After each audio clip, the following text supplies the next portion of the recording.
Order. Call him in for Longman.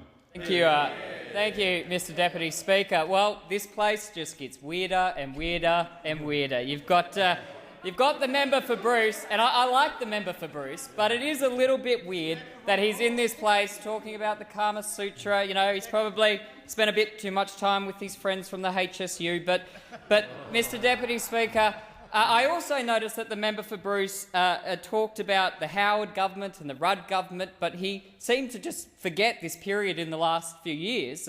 It's probably a bigger proportion of my life than it is of his life, but there was a period of the Gillard government. And I think it's probably important we remind the House about the period of the Rudd-Gillard-Rudd government, because I think it is very, very strange, Mr. Deputy Speaker, that we have Mr. Loyalty himself, the leader of the opposition, Bill Shorten, coming into this place and talking about the importance of trust. It is very strange, Mr. Deputy Speaker, and I think the member for Bruce and the entire Labor Party would do well to pick up the phone to either the former member for Griffith, Kevin Rudd, or the former member for Layla, Julia Gillard, and talk to them about what the Leader of the Opposition actually thinks about trust, what he thinks about self-interest, Mr. Deputy Speaker, because when we come to this place, it is important that we are upfront and honest with the Australian people. And the Leader of the Opposition was, of course, the person that said, "Don't worry, Kevin, I'm right behind you. I'm right behind you." And, of course, he was right behind him, Mr. Deputy Speaker, with a big knife waiting to put it into his back.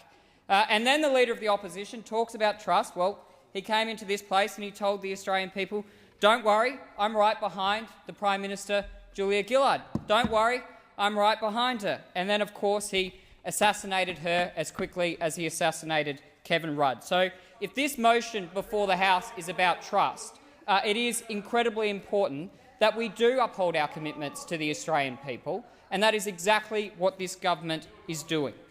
We promised the Australian people that we would get rid of the carbon tax, a tax that costs Australian families, on average, $550 a year. Now, we've brought a bill before this House to remove that tax.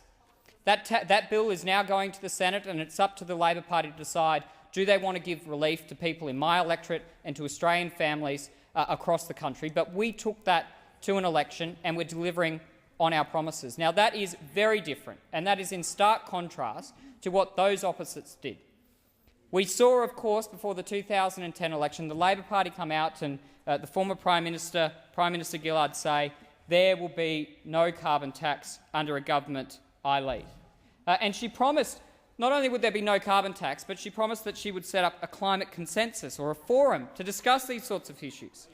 And to follow it up, the member for Lilly, the former Treasurer, came out and said, "We reject any hysterical allegations that there will be any carbon tax." And yet the last election was a referendum on a tax that the Labor Party promised never to introduce. So we are absolutely honouring our commitments to the Australian people by passing a bill through this House, sending it to the Senate to repeal a tax that the Labor Party promised to never introduce. And then, of course, we talk about promises before an election. Well, you had Kevin Rudd before the 2007 election say, "I'm an economic conservative. You can trust me.